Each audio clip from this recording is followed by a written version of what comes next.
കഴിഞ്ഞ ദിവസം ഞാൻ എൻ്റെ നാട്ടിലെ വെടിമുക്ക് പാലിയേറ്റീവിലൊന്ന് പോയിരുന്നു. ഇടയ്ക്കൊക്കെ ഞാൻ ഇവിടെ പോകുന്നതാണ് എങ്കിലും ഈ പോക്കിനൊരു പ്രത്യേകതയുണ്ട് കേട്ടോ. മുനിയൂർ പഞ്ചായത്തിലെ ഒട്ടുമിക്ക ഭിന്നശേഷിക്കാരും നമ്മുടെ ഈ വെടിമുക്ക് പാലിയേറ്റീവിൽ ആഴ്ചയിലൂടെ ഒരുമിക്കാറുണ്ട്. ആ ദിവസമാണ് കേട്ടോ ഞാനും പോയത്. ഒരുമിച്ചുള്ള പാട്ടും ഒരുമിച്ചുള്ള ഭക്ഷണം കഴിക്കലും ഇവരുടെ വീട്ടുകാരൊക്കെ ആയിട്ട് ആ ഒരു സംഭവം തന്നെയാണ്. ഒരു പ്രത്യേക വൈബ് നമുക്ക് ഇവിടുന്ന് കിട്ടും. അത് മാത്രമല്ല ഇവർ ഇവിടെ കൃഷിയും ചെയ്യുന്നുണ്ട്. അതൊക്കെ കണ്ടപ്പോൾ എനിക്ക് ഭയങ്കര സന്തോഷമായി. നമ്മുടെ വെടിമുക്ക് പാലിയേറ്റീവിന് തുടക്കം 2012 റഹ്മാനിയ സ്കൂളും നമ്മുടെ നാട്ടിലെ റഹീസിദായും നാട്ടിലെ കാരുണ്യ പ്രവർത്തകർ ഒരുമിച്ച് വിജയപ്പള്ളി സ്കൂൾ ഒരു ഭിന്നശേഷി ക്യാമ്പ് നടത്തിയിരുന്നു. ഇതിലൂടെയാണ് കേട്ടോ നമ്മുടെ വെടിമുക്ക് പാലിയേറ്റീവിന് തുടക്കം കുറിച്ചത്. ദൈവത്തിന്റെ അനുഗ്രഹം എന്ന് പറയട്ടെ. ഇന്ന് 10 സെന്റ് സ്ഥലത്ത് സ്വന്തമായ ഒരു കെട്ടിടത്തിലാണ് പ്രവർത്തിക്കുന്നത്. ഫിസിയോതെറാപ്പി, റീഹാബിലിറ്റേഷൻ, ആഴ്ചയിൽ 5 ദിവസം ഓൺ കെയർ, അങ്ങനെ ഒരുപാട് സർവീസുകൾ നമ്മുടെ പാലിയേറ്റീവ് ചെയ്യുന്നുണ്ട്. മുനിയൂർ പഞ്ചായത്തിലെ കിടപ്പ് രോഗികളുടെയും ഭിന്നശേഷിക്കാരുടെയും അവരുടെ കുടുംബങ്ങളുടെയും ആശ്രയമാണ് നമ്മുടെ വെടിമുക്ക് പാലിയേറ്റീവ്. പാലിയേറ്റീവിന്റെ നടത്തിപ്പിന് ഒരുപാട് പണം ആവശ്യമാണ് കേട്ടോ. ഏകദേശം ഒരു മാസം 1 ലക്ഷത്തിന് മുകളിൽ ചെലവ് വരുന്നതാണ്. സന്മനസ്സുകളുടെ സഹായത്തോടെ ഇതുവരെ കടന്നുപോയത്. ഇനിയും സന്മനസ്സുകളുടെ സഹായം അത്യാവശ്യമാണ് മുന്നോട്ടുള്ള പ്രവർത്തനങ്ങൾ. എല്ലാവർക്കും നമസ്കാരം. ഞാൻ CP യൂനുസ്,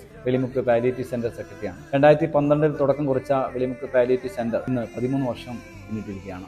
നമ്മുടെ റയീസ് ഹിദായയുടെ നേതൃത്വത്തിൽ തുടക്കം കുറിച്ച സെന്ററിന് ധാരാളം മുനിയൂർ പഞ്ചായത്തിലെ 1000-ഓളം രോഗികൾക്ക് അവരുടെ കുടുംബത്തിനും ആശ്വാസം നൽകാൻ സാധിച്ചു. സാമ്പത്തികം ശാരീരികമായിട്ടുള്ള എല്ലാ സഹായങ്ങളും സുമനസ്സുകൾ നൽകിക്കൊണ്ടാണ് നമ്മുടെ പ്രസ്ഥാനം മുന്നോട്ട് പോകുന്നത്.